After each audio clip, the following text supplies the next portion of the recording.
Buenas tardes a todos, ¿cómo están? Bien, vamos a comenzar. Les quiero dar la bienvenida a este webinar. Eh, espero que, espero que podamos compartir algunos de los principales impactos que estamos teniendo eh, por esta pandemia. Primero que todo, espero que ustedes estén bien junto a sus familias.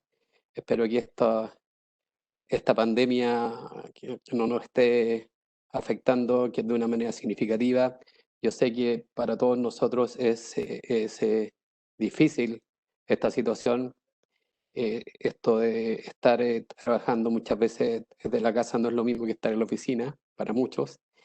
Pero de todas maneras la idea es que intentemos hacer más ameno nuestras actividades, teniendo también este tipo de actividades adicionales a lo que podemos ver en el día a día, ya sea desde el punto de vista de nuestros trabajos o del estudio.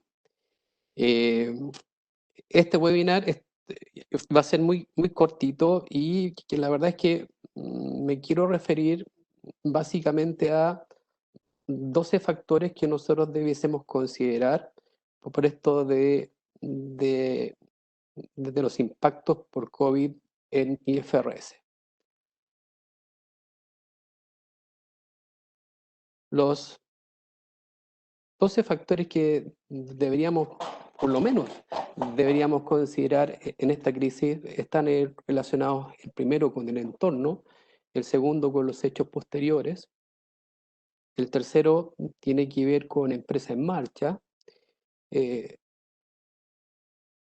Tanto los hechos posteriores como empresa en marcha son todo un tema, dado que los hechos posteriores para muchas compañías están o han afectado significativamente el hecho de haber tenido un cierre el 31 de diciembre del año 2019 con todos los efectos de la pandemia. Posterior a esto, eh, pueden llegar a tener un efecto o han tenido ya efectos significativos. El factor de empresa en marcha, bueno, todo ya podemos intuir, digamos, de qué manera puede afectar este factor de acuerdo a lo que a las directrices que nos entrega IFRS. El otro factor tiene que ver con las deudas y los covenants, con el endeudamiento que las compañías puedan tener y los covenants que están relacionados con estas deudas. Otro factor, que es el quinto factor, está relacionado con la contabilidad de coberturas. El sexto factor está relacionado con el deterioro de activos financieros. Y luego, relacionado con esto, está también el séptimo factor, que está relacionado a los riesgos de concentración y liquidez que las entidades pudieran tener. El octavo factor, relacionado con el deterioro de activos no financieros. El noveno factor, arrendamientos. El décimo, contratos onerosos, que nos vamos a dar cuenta que muchos vamos a tener que asumir contratos onerosos. El onceavo factor tiene que ver con el impuesto a la renta o con los impuestos diferidos. Y el último factor, que yo lo llamo como el factor número 12, son los otros factores que en realidad no hemos mencionado acá y que podrían tener un impacto también significativo dentro de la presentación de los estados financieros que las entidades tengan que emitir al 31 de diciembre del año 2020 o tengan que estar emitiendo de manera intermedia por exigencias del regulador. Vamos al primer factor, que tiene que ver con el entorno. Bueno, primero, entregarles una pequeña introducción, lógicamente. Esta introducción obedece a que las empresas deben considerar cuidadosamente los impactos del COVID-19, tanto en la preparación de los estados financieros anuales como en la información intermedia, lo que le acaba de decir. Y este impacto puede llegar a ser significativo para muchas empresas, porque las implicaciones de los estados financieros incluyen no solamente la valoración de los activos y pasivos, sino que también con esto tiene mucho que ver la revelación sobre cómo se está salvaguardando la capacidad de la entidad para continuar como un negocio en marcha y cómo se están administrando los riesgos respectivos. ¿Mm? Vamos entonces a revisar el primer factor, que tiene que ver con el entorno. Y lo primero es que nosotros tenemos que reconocer que existe una incertidumbre sobre cómo los mercados seguirán reaccionando ante esta pandemia. Hay una disminución de tasas de interés, incluso pueden llegar a ser negativas globalmente. Hay una disminución de precios de los commodities. Bueno, todos hemos tenido la buena noticia que estos últimos meses han disminuido muchos commodities, incluso, incluso la benzina, ¿verdad? O el petróleo. Y hay un aumento también en el gasto social y junto con el aumento en el gasto social acá en Chile estamos metiendo también este famoso tema del retiro de las AFP, que no es menor porque si bien es cierto que muchas personas lo queremos y nos va a hacer, y nos hace falta, eh, es un factor que está afectando los mercados y como está afectando los mercados, afecta los valores accionarios y como afecta los valores accionarios, eh, eh, puede llegar a tener eh, impacto en algunas determinaciones de valor justo. Otro, otro, otro aspecto del entorno que tenemos que considerar es la actividad del regulador, por ejemplo, la CMF, que está en constante monitoreo de las actividades que se están entregando a nivel de reporte intermedio, incluso la reportería que se hizo el 31 de diciembre del año 2019, todavía se están haciendo muchas preguntas respecto a los hechos posteriores. Eh, sin, sin duda que las exigencias van a ir siendo mayores de aquí a fin de año. El cumplimiento con IFRS Full y también algunas instrucciones específicas que la IASB ha entregado por efectos de la pandemia. Particularmente nos podemos encontrar con algunas noticias o algunas modificaciones que se han extendido a la IFRS número 16 que habla de arrendamientos.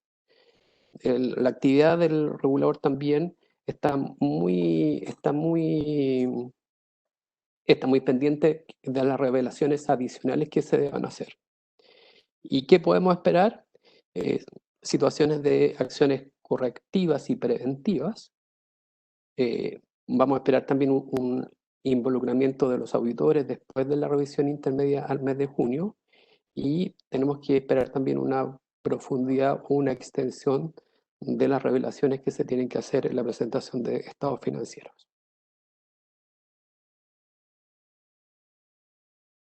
Como segundo factor están los hechos posteriores y acá tenemos que tomar en cuenta lo que la NIC número 10 nos indica, en que esta distingue entre eventos que ajustan saldos ya reportados y eventos que no ajustan los saldos reportados, sino que representan solamente una revelación.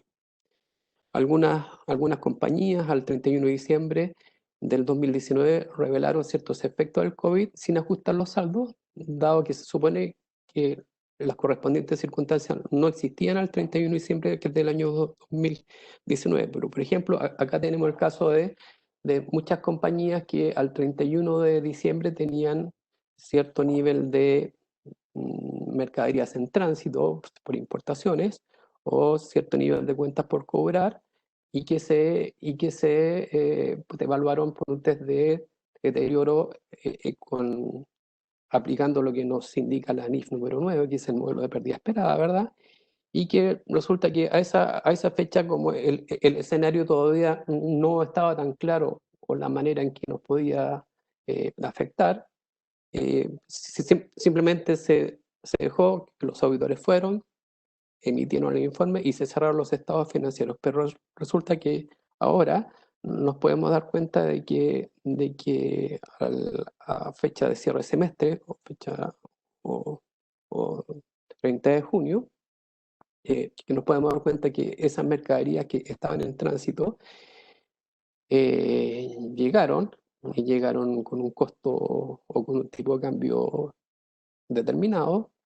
Esas mercaderías todavía las podemos tener en bodega y por lo tanto están sujetas a deterioro. Esos clientes que teníamos una probabilidad pequeñita de deterioro de su cuenta por cobrar. eh, Muchos clientes ya se han complicado y gran parte de esas cuentas por cobrar no se han podido cobrar todavía. Para los informes al 30 de junio es necesario reevaluar la situación, por lo tanto, y determinar si se requieren ajustar los saldos ya reconocidos. Ahí les acabo de entregar dos pautas que tienen que ver con las mercaderías, ¿verdad?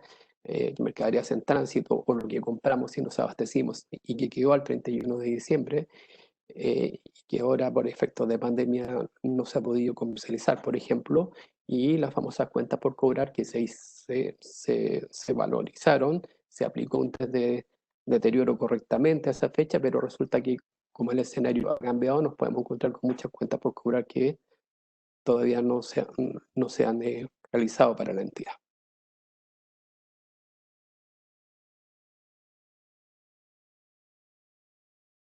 El otro factor, el factor número 3, tiene que ver con empresa en marcha.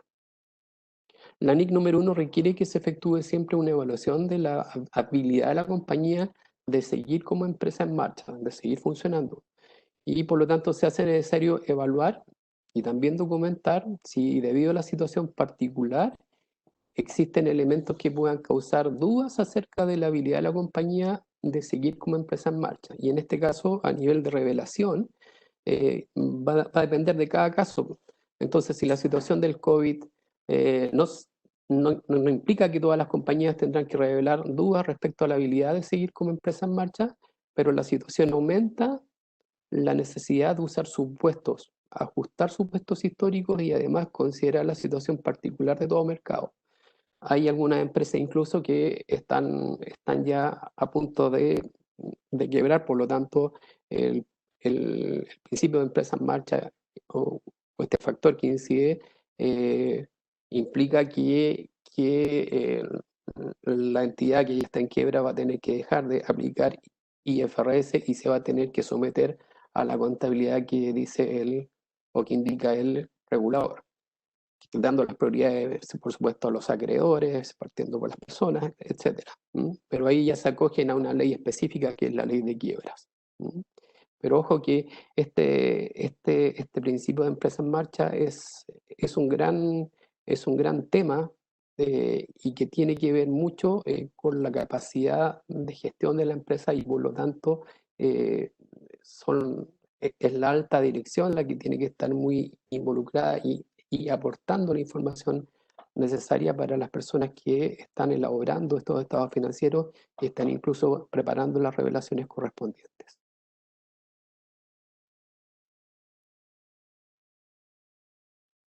El cuarto factor está relacionado con la clasificación de las deudas y el incumplimiento de covenants. Es necesario entonces revisar el cumplimiento de los covenants al cierre y hasta la fecha de emisión de los estados financieros. ¿Qué son los covenants? Son algunas cláusulas, ¿verdad?, específicas que nos hacen las entidades financieras eh, para que ellos puedan mantener las condiciones del crédito, que las condiciones del crédito o de los créditos que nos han otorgado. En este sentido hay algunas condiciones que por razones lógicas no se están cumpliendo y estas condiciones pueden afectar los indicadores expuestos en los covenants de estas entidades. Por lo tanto, es muy importante si es que existen incumplimientos de estos covenants, aún entre la fecha de cierre y la fecha de emisión de los estados financieros, revelarlo. Y eh, además además de revelar este incumplimiento, obviamente que es importante negociar con las entidades financieras y tratar de conseguir una confirmación escrita por parte del acreedor, que son los famosos waivers, ¿verdad? Que nos indique que no exigirán el pago según lo originalmente establecido. Eso hace también que la clasificación de la deuda independiente, por ejemplo, podemos encontrarnos con deudas de largo plazo si ya estamos incumpliendo un covenant, incluso teniendo un waiver, la vamos a tener que clasificar dentro del corto plazo, a menos que haya una reestructuración de la deuda.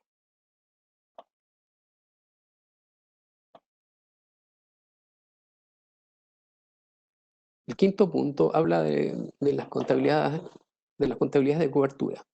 Y hay muchas entidades que no tienen contabilidad de cobertura, pero que por el hecho de no tener contabilidad de cobertura, de todas maneras están utilizando cierto tipo de instrumentos financieros para poder mitigar algunos riesgos. Los más utilizados acá en Chile son los forward y los swap. Los forward se utilizan particularmente para mitigar los efectos de tipo cambio y los swap para mitigar los efectos de las tasas de interés variable eh, y respecto a eso se van contratando este tipo de seguros, pero muchas entidades dicen, bueno, yo no me quiero complicar la vida teniendo una contabilidad de cobertura porque son demasiadas las exigencias y por lo tanto lo quiero dejar así.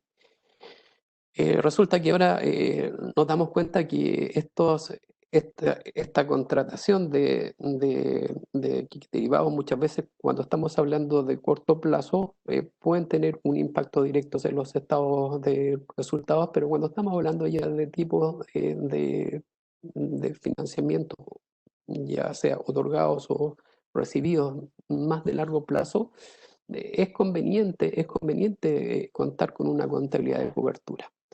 Y si una entidad ha designado una transacción como la compra o venta de bienes o la emisión esperada de deuda como una transacción prevista y cubierta en una cobertura de flujo efectivo contabilizada según la NIC 19 o la NIC 39 o la NIF número 9, la entidad debe considerar si la transacción sigue siendo una transacción pronosticada altamente probable dada los posibles impactos del brote.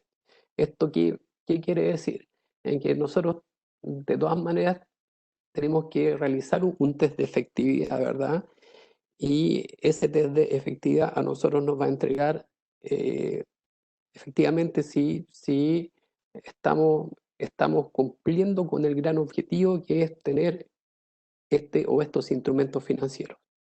Si una entidad determina que una transacción prevista ya no es altamente probable, la entidad debe descontinuar la contabilidad de cobertura de forma prospectiva. ¿Mm?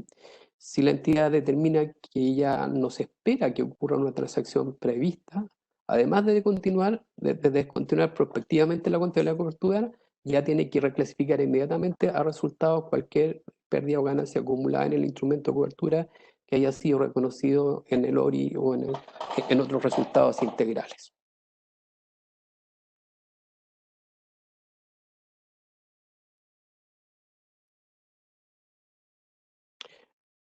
El sexto factor tiene que ver con el deterioro de activos no financieros y que habla de la evaluación de la pérdida crediticia esperada. Eh, la, el deterioro de la calidad crediticia de las carteras de préstamos o de cuentas por cobrar comerciales como resultado del brote probablemente está teniendo un impacto significativo en esta medición. Y esta medición se debe o se basa en un valor imparcial ponderado por la probabilidad que se determina evaluando siempre un rango de posibles resultados reflejando todo el valor temporal del dinero. Por eso yo les entrego la fórmula acá, que la pérdida esperada es igual a la probabilidad del default multiplicado por el monto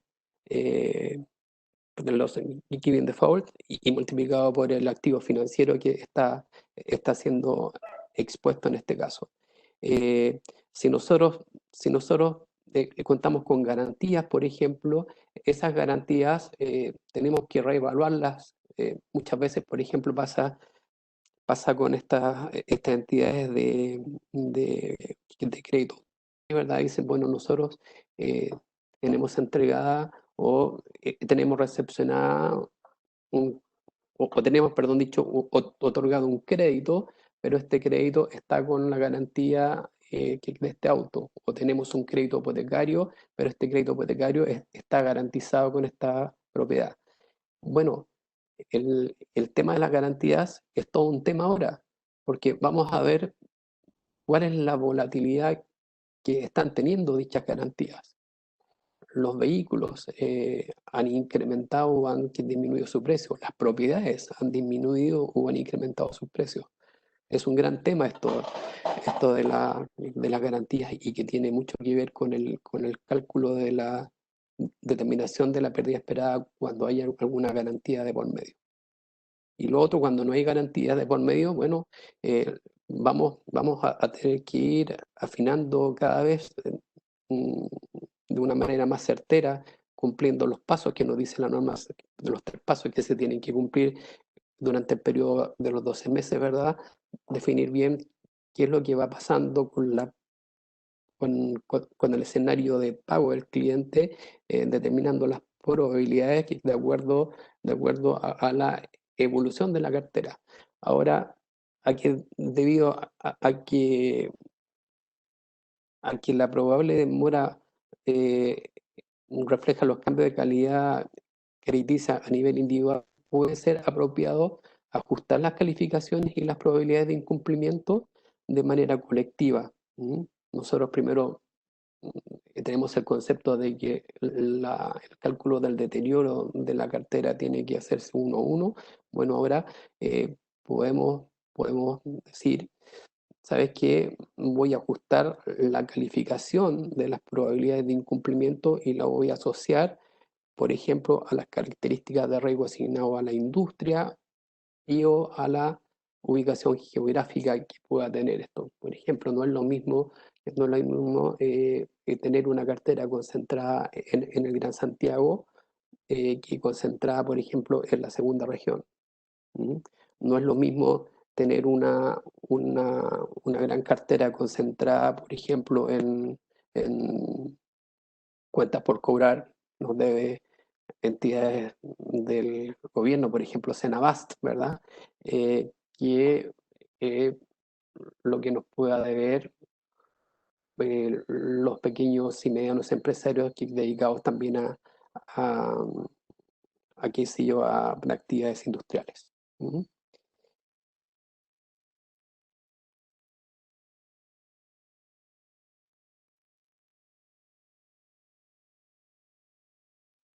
Al estimar la pérdida crediticia esperada, las entidades deben considerar el efecto de cualquier plan de ayuda gubernamental para apoyar a los clientes a través de diversas medidas. Y nosotros, bueno, dentro de los anuncios que se han tenido del gobierno, ¿verdad? Se dice, bueno, resulta que todas las personas que tienen crédito hipotecario pueden aplazar la deuda eh, eh, tanto tiempo, no me acuerdo ahora si se está tirando al final o se está dando algún tipo de facilidades. Lo mismo pasa con los créditos hacia las pymes, ¿verdad?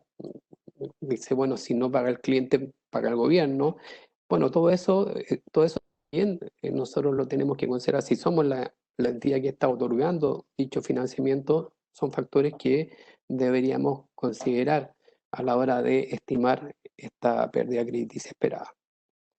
Se espera también que la extensión de los términos de pago resulte en un aumento de la probabilidad de incumplimiento y para las entidades que no apliquen el modelo simplificado, esto puede resultar en el paso a la fase número 2 del modelo de crédito de, de evaluación de la pérdida crediticia esperada y dependiendo de las circunstancias. Esto opera, recordemos que el modelo simplificado bajo las directrices de la NIF número 9 se aplica principalmente para aquellas entidades no financieras. Las entidades financieras son entidades que tienen que aplicar este modelo de manera integral.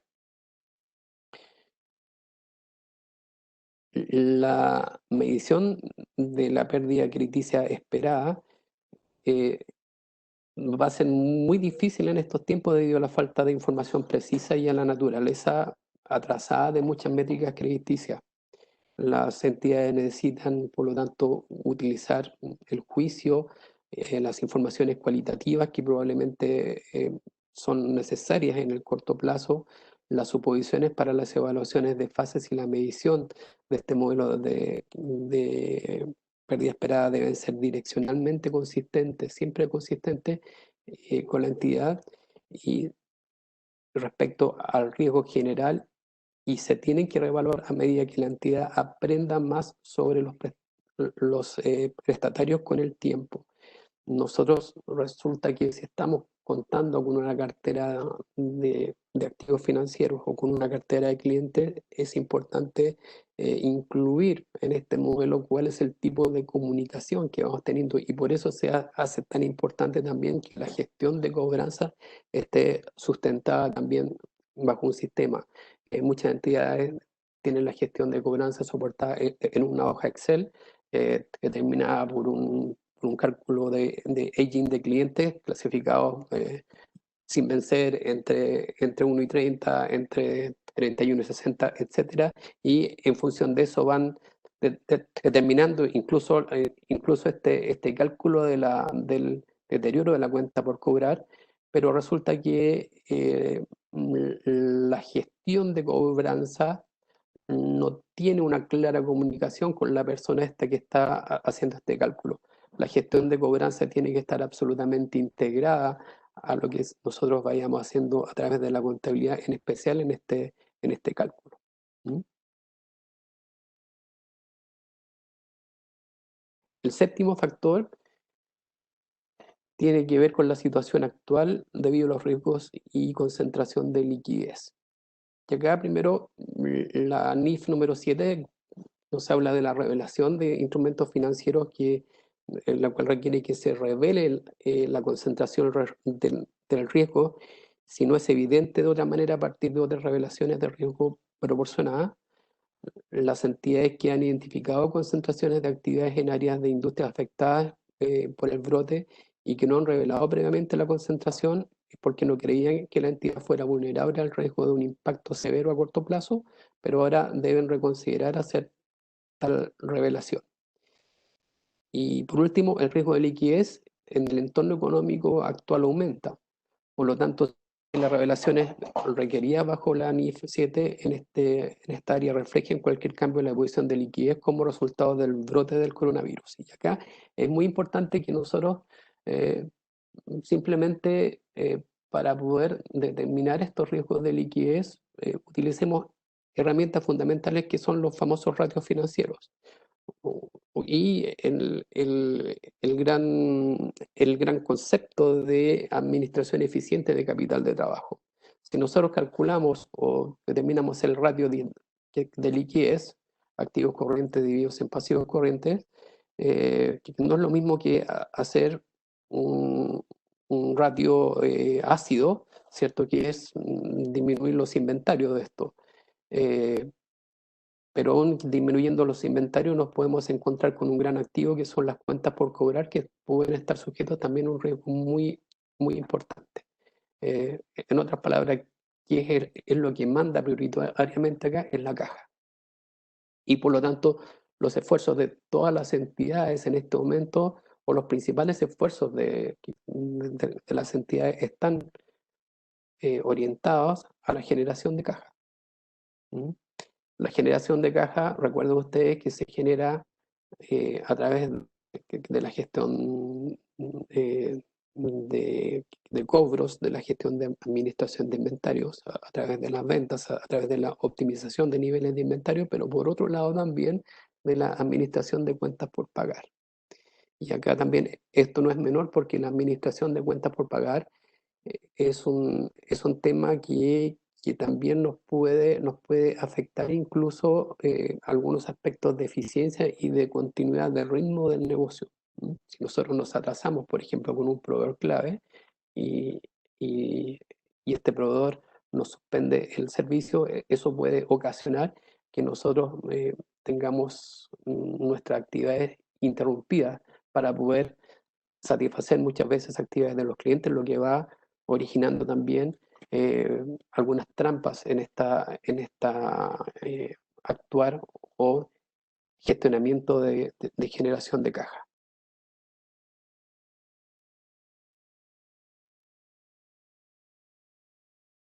El octavo factor tiene que ver con la evaluación del deterioro de los otros activos no financieros.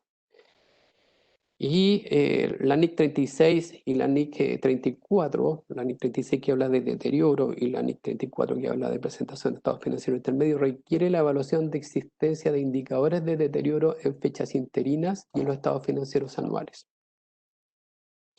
Hay muchas empresas que tienen en su activo no corriente tienen una plusvalía o tienen un goodwill como intangible de vida útil indefinida. La NIC número 36 requiere una prueba de deterioro, un test de deterioro o una prueba de impairment al menos una vez al año o cuando existan indicadores de la existencia de deterioro. Y para los otros activos no corrientes se requiere una evaluación siempre y cuando existan indicadores de deterioro. Lo lógico es decir, bueno, nosotros estamos bajo un escenario de crisis, bajo un escenario de pandemia, por lo tanto hay una alta probabilidad de que nuestros activos tengan algún tipo de deterioro. Pasa, por ejemplo, con propiedades, con los edificios, con los terrenos, con lo que podemos contar como propiedades de inversión, con muchos tipos de activos intangibles, por ejemplo, algunas marcas o derechos de marca. Eh, por lo tanto, es necesario evaluar las circunstancias de cada compañía por separado sobre este COVID-19 y eh, representar también un indicador de deterioro. Si se determina, en este caso, que el COVID-19 representa un indicador de deterioro, es necesario efectuar la prueba detallada determinando el valor recuperable en los valores en libros. Recordemos que nosotros, para poder determinar el deterioro, vamos a comparar el valor recuperable versus el valor libro. Si el valor recuperable es inferior al valor libro, bueno, ya estamos frente a un escenario de deterioro. ¿Cómo vamos a determinar el valor recuperable? El valor recuperable se determina entre el precio de venta neto. Si nosotros tenemos un mercado activo y podemos vender este activo, ¿verdad? Menos los costos de comercialización, ya tenemos el precio de venta neto y mm, otro aspecto que también tenemos que medir es el valor de uso y que está relacionado con los flujos que este activo puede ser capaz de generar en los próximos periodos traídos a valor actual, esto con una tasa de descuento. Si determinamos el mayor de ellos, si lo comparamos con el valor libro, y si este mayor de ellos, que ahora pasa a ser el valor de recupero, insisto, llega a ser inferior a lo que tenemos en valor libro, entonces estamos frente a un deterioro que se tiene que reconocer derechamente en el estado de resultados. Lo bueno que tienen los registros de deterioro es que frente a este tipo de escenarios pueden de alguna manera afectar negativamente los estados de resultados del periodo, pero si es que llega a cambiar el escenario en los próximos ejercicios y nos cambia este valor de recupero y ahora este valor de recupero pasa a ser mayor al valor libro, nosotros vamos a tener derecho a recuperar o a reconocer dentro del mismo ejercicio un resultado positivo equivalente a lo que yo reconocí anteriormente como pérdida o como gasto por deterioro. Esto solamente lo puedo hacer para aquellos activos intangibles, aquellos activos intangibles o aquellos activos, planta, propiedad, equipo o propiedades de inversión, pero no lo puedo hacer para la plusvalía o para el goodwill. De acuerdo a la IFRIC 10, se recuerda que el deterioro del goodwill no se puede reversar aun cuando este fuese reconocido en una fecha interina y al final de año resulta que el deterioro no existe o existirá en un momento inferior. En otras palabras, mucho cuidado porque hay muchas entidades que están emitiendo estados financieros intermedios al 31 de marzo o al 30 de junio, que ya como tienen indicios de deterioro, reconocieron un deterioro en su goodwill o en su plusvalía, a fin de año ese deterioro no lo van a poder reversar.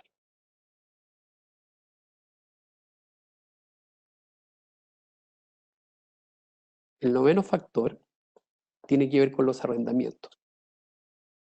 Bueno, y acá nosotros sabemos que la NIF número 16 comenzó a operar el 1 de enero del año 2019 y esta NIF nos indica de que todos, básicamente, de que todos los arrendamientos que nosotros tengamos y que tengan un plazo superior a 12 meses, deben ser reconocidos como un derecho de uso por la parte de activos no corrientes y reconocer un pasivo por obligaciones por arrendamiento.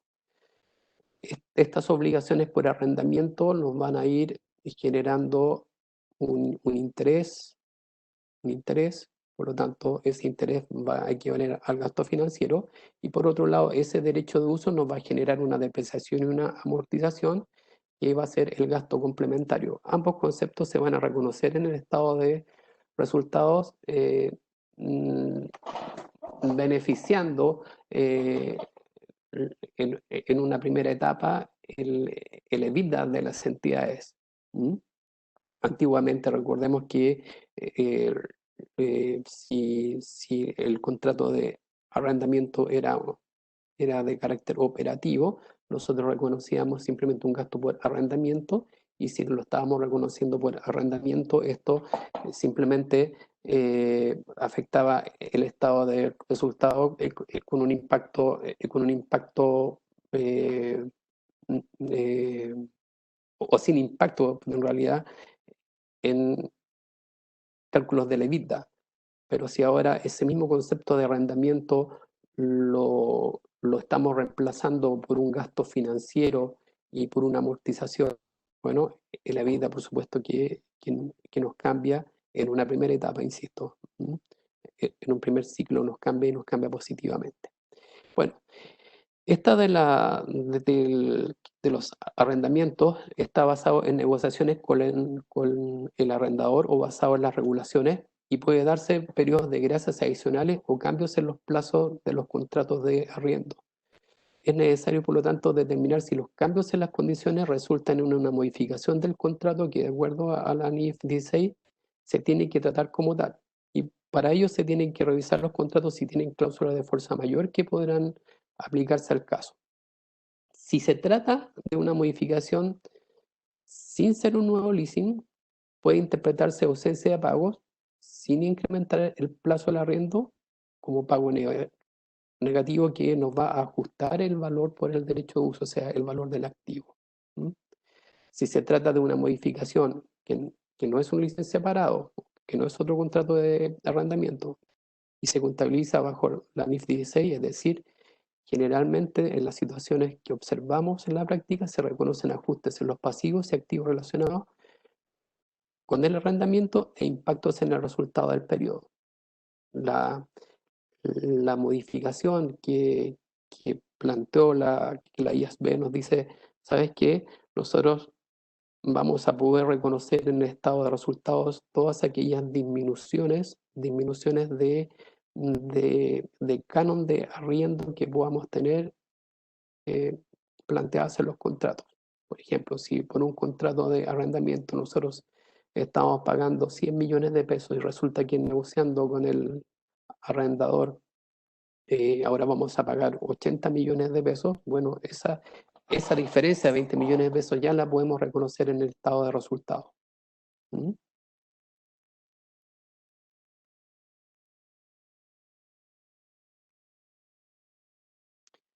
El factor número 10 tiene que ver con los contratos onerosos. La NIC 37 contiene guías acerca de la contabilización de provisiones por contratos onerosos y considerando los impactos graves que ha tenido y se espera que tenga esta situación COVID, pueden existir contratos que antes eran rentables, pero que ahora dejaron simplemente de serlo. Por ejemplo, tenemos contratos de energía, contratos de suministro de productos, otros contratos por compra de insumos, y acá vamos a dar un pequeño ejemplo. Una compañía puede estar obligada bajo un contrato de entregar un número determinado de productos a un cliente a un precio fijo, pero debido al cierre de su planta, basado en la regulación gubernamental, ¿verdad? Por tema de cuarentena o lo que sea, ¿verdad? No se pueden producir esos productos y por lo tanto esta empresa, como no lo puede producir, tiene que ir a comprar estos productos similares a un tercero y a un costo superior. Claramente ese mayor costo no lo va a poder traspasar a precio, por lo tanto, si el contrato eh, pasa a generar alguna pérdida eh, dentro de este proceso de comercialización, esa pérdida ya tiene que ser considerada como un contrato oneroso, por lo tanto, provisional de inmediato. ¿Qué es lo que se recomienda analizar en este tipo de contratos? ¿Cuáles son las cláusulas de salida? Que es muy importante. ¿Y cuáles son las cláusulas que aplican a situaciones especiales, a fuerza mayor? Por lo tanto, ahí hay bastantes temas que debemos conversar con nuestro equipo legal, o con nuestros abogados, a ver cómo podemos administrar este tipo de situaciones.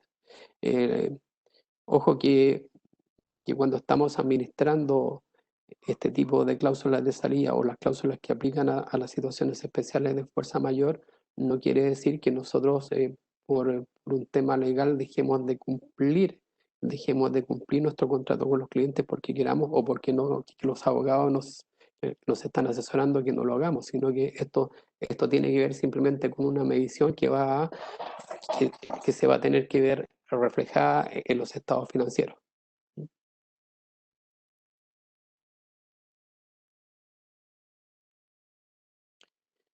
El factor número 11 está relacionado con el impuesto a la renta o impuestos diferidos, la NIC 12, y también una interpretación que es la IFRIC 23, que también se tuvo que haber implementado a partir del 1 de enero del año 2019. Entonces, acá es para que tengamos en cuenta que pueden existir ayudas gubernamentales que pueden tener efecto de pago en el impuesto a la renta. Nosotros sabemos que muchas pymes o muchas entidades ya pueden estar teniendo este tipo de ayudas del gobierno y es necesario distinguir, por lo tanto, si se trata de un beneficio que se tiene que reconocer bajo ayudas gubernamentales que lo rige la NIC número 20 o simplemente tiene efecto en el impuesto a la renta que lo rige la NIC número 12. Cualquiera de ellos, ¿cierto?, se va a tratar de una manera diferente, lógicamente. Eh, si se cuenta con una posición neta de activos por impuesto diferido, es necesario analizar, primero, si las proyecciones originales de recuperabilidad siguen vigentes o se deben ajustar. Dado al ambiente actual, se puede requerir un análisis con nuevas variables. Y si hubo cambios de legislación tributaria que ya no permiten el uso de activos según lo planificado originalmente. Bueno, acá nos podemos encontrar también bajo escenarios de compañías o grupos de empresas que tienen una gran deuda intercompany, cuentas por cobrar, cuentas por pagar, y resulta que algunas de las empresas ya se les ha hecho difícil cumplir con estos pagos y por lo tanto el incumplimiento de estos pagos lo está asumiendo la casa matriz, dice, mira, sabes que ya no nos paguen, no es importante, a lo mejor para nosotros que no nos paguen, a lo mejor puede ser importante otro tipo de aspectos o de situaciones que tengan con esa entidad. Por lo tanto, mm, vamos a dejar pasar esta cuenta por cobrar de empresas relacionadas, pero esta cuenta por cobrar de empresas relacionadas, yo como la estoy dejando pasar, simplemente le voy a aplicar el test de deterioro y por lo tanto voy a reconocer el deterioro correspondiente. Bien, cuando tenemos reconocido ese deterioro, nosotros sabemos que a la hora de determinar nuestra base tributaria imponible, lo estamos incorporando como un agregado. Y como lo estamos incorporando como un agregado, decimos, ok, por esto, entonces esto yo voy a tener que no lo puedo considerar un gasto del periodo, por lo tanto lo voy a agregar, voy a pagar un mayor impuesto, pero a su vez esto, como lo estoy asumiendo como una diferencia temporal, me va a generar un impuesto diferido, lo cual mitiga este impacto. Entonces tengo un activo por impuesto diferido y tengo también un ingreso por este impuesto diferido. Perfecto.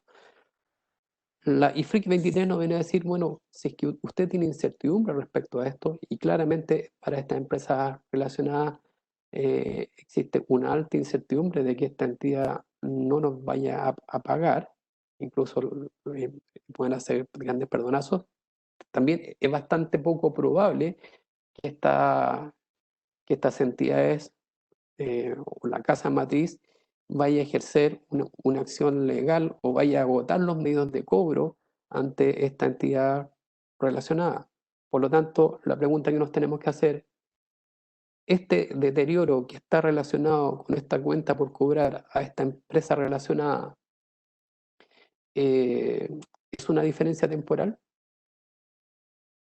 Claramente no es una diferencia temporal porque nosotros jamás eh, vamos a poder ejercer eh, todos los medios de cobro o todas las gestiones para que se cobre. Eh, por lo tanto, ese activo por impuesto diferido lo vamos a tener que reversar contra resultados del periodo. Y así, digamos, otras situaciones más que tienen que ver con que nosotros tenemos que ser capaces de revisar efectivamente cuáles son los tipos de diferencias temporales que nos están originando los activos por impuesto diferido, las diferencias temporales que nos están originando los pasivos por impuestos diferidos y de esta manera sincerar cuáles son los impactos que estos tienen o cómo se van a ver afectados por efectos de esta pandemia.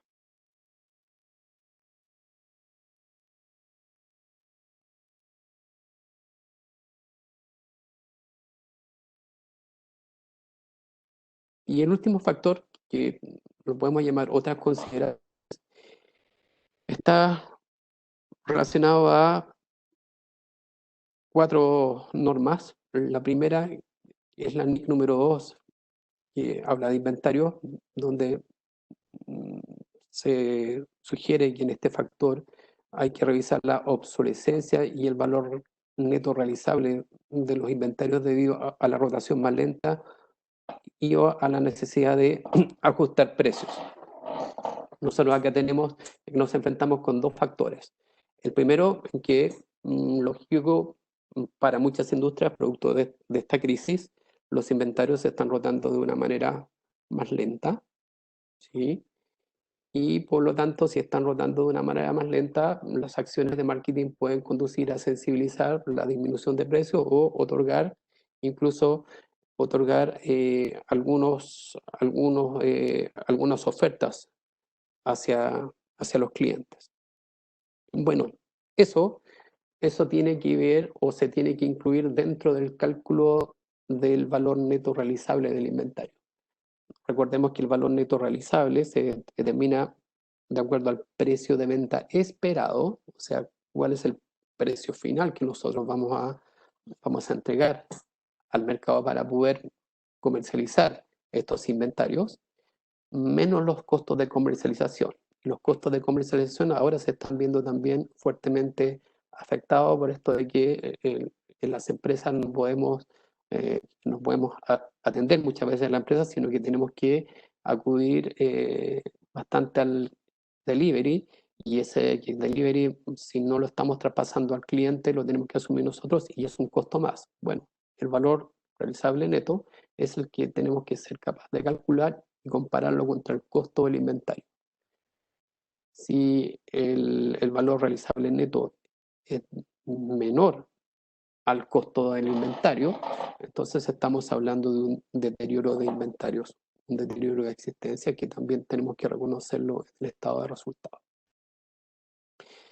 Otro tema también que tiene que ver con la valorización de inventarios está relacionado también a que hay empresas productivas en el cual hay ciertas estructuras de costo que se mantienen, pero que la producción disminuye.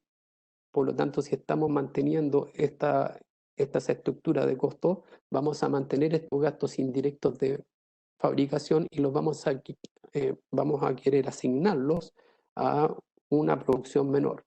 Eso obviamente nos va a incrementar los costos de una manera poco razonable, y eso significa que también vamos a estar sobrevalorando los inventarios. Por lo tanto, tenemos que tener mucho cuidado, ser muy cuidadosos en el sentido de relacionar la actividad normal de la estructura de los costos, particularmente de los gastos indirectos de fabricación, y cómo estos son asignados al costeo de los inventarios. Tenemos otro efecto que eh, corresponde a la NIF número 15, de contratos con clientes o reconocimiento de ingresos, y acá tenemos que revisar los supuestos acerca de las consideraciones variables. En este caso, tenemos que revisar cuáles son todos eh, aquellas obligaciones de desempeño por las cuales nosotros estamos ahora tratando de gatillar de una mejor manera nuestra venta. Por ejemplo, hay muchas compañías que para poder comercializar más productos se están comprometiendo con mayores rebates o con mayores descuentos por volumen hacia fin de año con los clientes. Están dando mayores garantías a los clientes y, y otras más. Estas obligaciones de desempeño nosotros tenemos que ser capaces de poder valorarlas y, y ser capaces también de descontarlas del valor del reconocimiento de ingresos que estamos teniendo en el momento que estamos entregando el producto. Recordemos que estos rebates o estos descuentos por volumen se otorgan en un periodo posterior al cual estamos haciendo la venta periódica. Lo mismo pasa con las garantías, ¿verdad? Que las garantías tienen un proceso. Y por lo tanto, cada una de estas obligaciones de desempeño nosotros tenemos que primero identificarlas, luego valorarlas y dejarlas también como una obligación hacia nuestros clientes. Luego, otra par de normas que están o que se pueden ver afectadas bajo esta pandemia son la NIC número 19, que habla de beneficios a los trabajadores, y la NIC número 37, que habla de provisiones. Nosotros tenemos que ser capaces de reconocer provisiones de reestructuración una vez que hayan obligaciones legales o constructivas. Hay muchas entidades que definitivamente ya se están reestructurando, están definiendo su plan de reestructuración y, y para eso están haciendo las comunicaciones respectivas, y eso implica entonces que nosotros como entidad tengamos que reconocer esta provisión. Otros efectos que tienen que ver con la NIC 19 están relacionados también a cómo estamos tratando aquellas, eh, aquellas disminuciones de remuneración que se están teniendo producto de la pandemia, y de qué manera nosotros reflejamos la obligación en el momento en que vamos a tener que devolver esta disminución de remuneración a los trabajadores cuando esta pandemia pase. ¿Mm? Eh, Muchas empresas dicen, bueno, ¿sabes qué?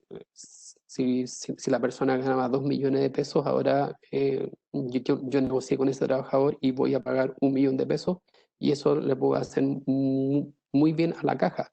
Pero ojo, que en el estado de resultados van a tener exactamente el mismo efecto.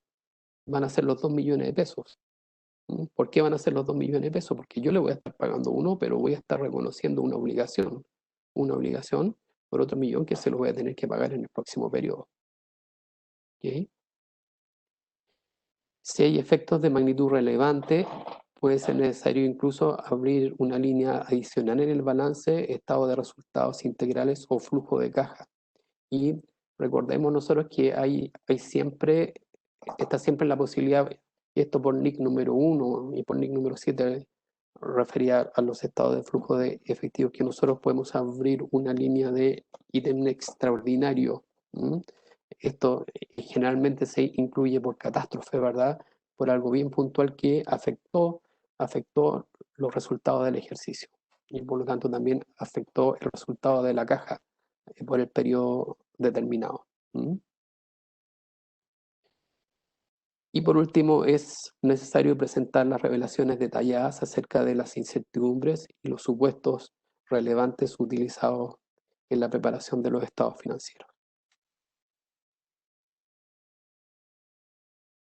Como resumen, podemos señalar que cuando se reporta en época de incertidumbre es particularmente importante proporcionar a los usuarios de los estados financieros una visión apropiada de los riesgos e incertidumbres que enfrenta la entidad, de los juicios realizados en la preparación de la información financiera.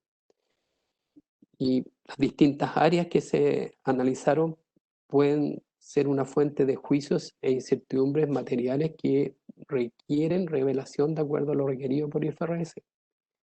Y otro punto muy importante es que el cierre de los estados financieros al primer semestre de este año puede ser más desafiante que lo usual. O sea, de hecho es más desafiante que lo usual, especialmente considerando la movilidad de trabajo remoto de muchas compañías. Ese es otro gran factor que tiene que ver con la presentación de los estados financieros, donde la comunicación muchas veces, a pesar de que tenemos mucha tecnología para poder acceder a una mejor comunicación, no es lo mismo que estar en las oficinas preparando estos estados financieros. Es esa la presentación que tengo o que tenía preparada para ustedes, chicos, y lo otro es que contarles que próximamente estamos por lanzar un seminario IFRS Update con impactos por COVID-19. Esto lo estamos lanzando para agosto o septiembre por ahí. Pues van a tomar contacto con ustedes.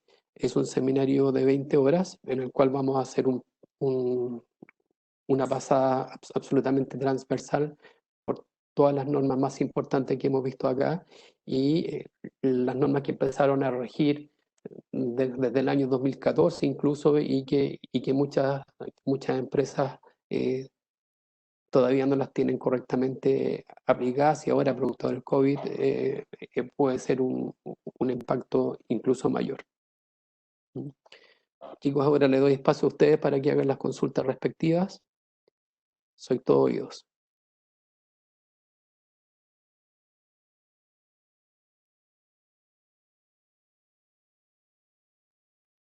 Voy a empezar a ver algunos chats. Germán, hola, o buenas tardes. Buenas tardes. ¿Cómo estás? Muy bien. Quería hacer una observación muy atingente a lo que hablabas tú en la fase 8 de la que mencionaste, que de hecho hoy día apareció en el diario financiero que el Banco Itaú informó una pérdida de $1.000 millones, producto de un efecto negativo en su goodwill y en valoración de intangibles de negocios que tenía en Colombia. Entonces, o sea, un poco para mostrar, digamos, el impacto potente que ha tenido esta pandemia en instituciones como Banco Itaú, ¿no? Sí, sí, sí. Afortunadamente, Banco Itaú fue bastante transparente y no quiso esperar, ¿verdad? Que no quiso esperar a fin de año, a pesar de este riesgo que les comentaba yo, de lo que plantea IFRIC 10. Dice, bueno, si tú estás reconociendo un deterioro del goodwill a nivel de estados financieros intermedios, entonces ojo que ya no lo puede reversar nunca más. Claro, ahí ya se quedó con eso. Ese era un Sí. punto más que nada, una observación. Y lo otro, una duda que tengo, que en relación a los arriendos. Tú mencionabas que, por ejemplo, eventualmente si te bajaban el canon de arriendo de 100 millones, 80 millones, esos 20 millones podrías reconocerlo contra resultados. Pero Siempre y cuando sea justificado por la pandemia y por un periodo acotado. ya, pero eso no conlleva a hacer un ajuste en el derecho de uso, ¿ah? El derecho de No, uso se mantiene. exactamente, el derecho de uso se mantiene, lo que cambia es el pasivo, ¿verdad? Y se va reconociendo el resultado con todos aquellos cambios. Por ejemplo, si el acuerdo es, ¿sabes qué? Te voy a descontar ahora, pero eso se va a recuperar en los próximos años. Bueno, eso simplemente se va a tener que recalcular a través del flujo eh, la tasa de interés efectiva y hacer un nuevo cálculo del valor actual de este derecho de uso y por otro lado también el pasivo correspondiente. Perfecto. Ok, esa era mi consulta. Gracias. ¿Ok? De nada. Señora Jacibe, lamento mucho esto.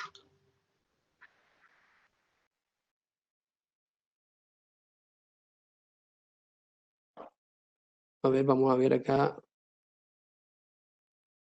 Voy a mirar los chats.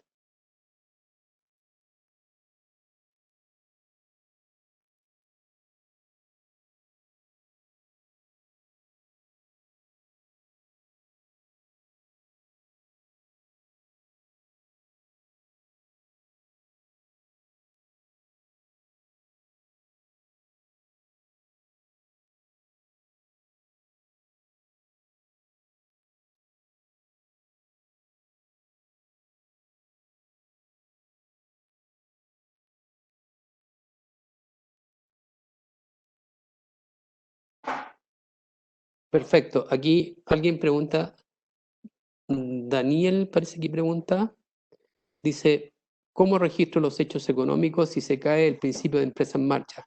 ¿No se debe usar más IFRS? ¿Hay alguna regulación por parte de la CMF y OSGAPS? Sí, definitivamente se dejan acuérdense que uno de los grandes principios de la norma de IFRS es el principio de empresa en marcha, por lo tanto, si ya no estamos cumpliendo con este principio, IFRS no procede, y lo que procede sí es que la entidad se acoja a, a la legislación vigente, en este caso a la ley de quiebra, que nos va a indicar cómo que debiesen reconocer los activos pasivos y los resultados de la entidad. ¿Mm? Pero acá definitivamente no hay IFRS, tampoco IUSGAPS.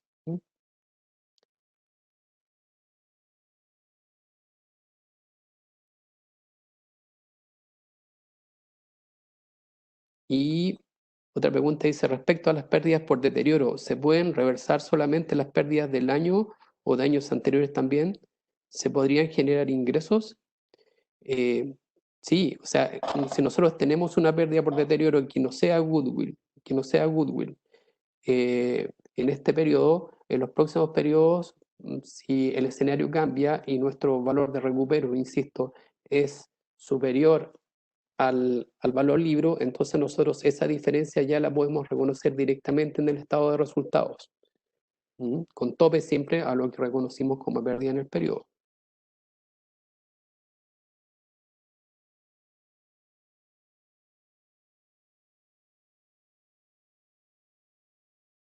Dice, ¿qué aspectos debería tener en consideración considerando que una empresa que está en proceso de división? Bueno, las empresas que están en un proceso de división, no sé si estamos hablando de reestructuración, yo creo que sí, que a eso se refiere. Primero tenemos que cumplir con aspectos de informar, los aspectos de formalidad, ¿verdad? Tenemos que informar claramente este plan de reestructuración, cuantificar este plan de reestructuración y una vez cuantificado, realizar las provisiones correspondientes.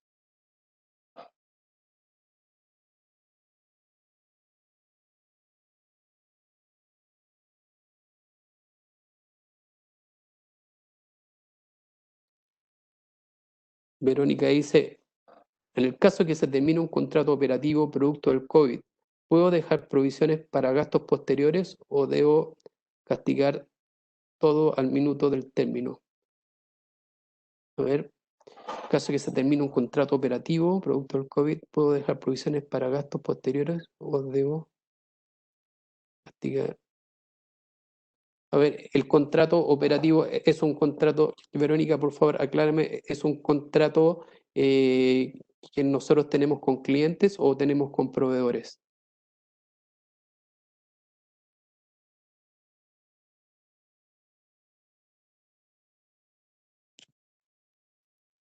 ¿Verónica está por ahí?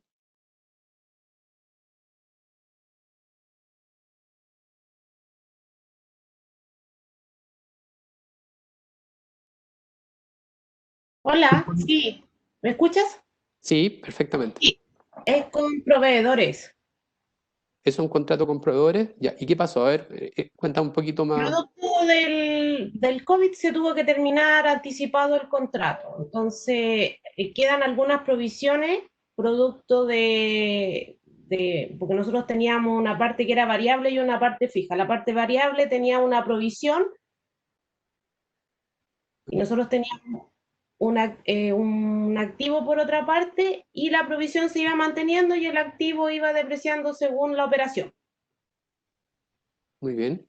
Entonces, mi pregunta es, si ya, yo estoy terminando el contrato abruptamente, voy a tener castigos producto de la entrega anticipada, de las negociaciones. Y yo tengo provisión a favor. ¿Esa provisión la tengo que castigar o puedo dejarla hasta que me lleguen todos los costos asociados? Sí, la puedes dejar hasta, o sea, acuérdense ustedes que las provisiones nos ayudan. A ver, si es una provisión, es una probabilidad de desembolso que nosotros tenemos producto de un suceso pasado. Y si este suceso está relacionado con este contrato, obviamente la voy a dejar hasta liquidar todos los efectos colaterales derivados del mismo contrato. Por lo tanto, esas provisiones las puedes mantener. Ya, gracias. Ok, ¿qué agradece?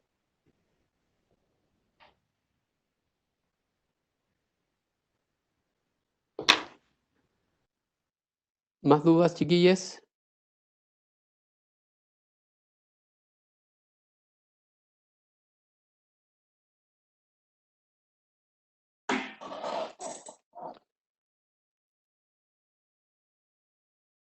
Bien, si no hay más dudas, dejamos hasta acá este webinar. A ver, déjenme.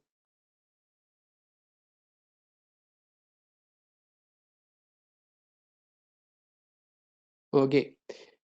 Ya, chiquillos, vamos a dejarlo hasta acá entonces. Darles las gracias por su participación. Quedamos en contacto entonces. Este material va a estar subido también en YouTube. Nos estamos viendo muy pronto. Recuerden que próximamente vamos a lanzar este seminario de IFRS, donde vamos a tener un repaso práctico con muchos ejercicios respecto a las normas que se empezaron a implementar en estos últimos años. Y ahora vamos a incorporar también particularmente cuáles son los impactos COVID que deberíamos tener presentes en la presentación de estados financieros del año 2020. Así que nos vemos muy prontito. Bendiciones a todos, cuídense y que les vaya muy bien, mucho éxito. Un abrazo para todos.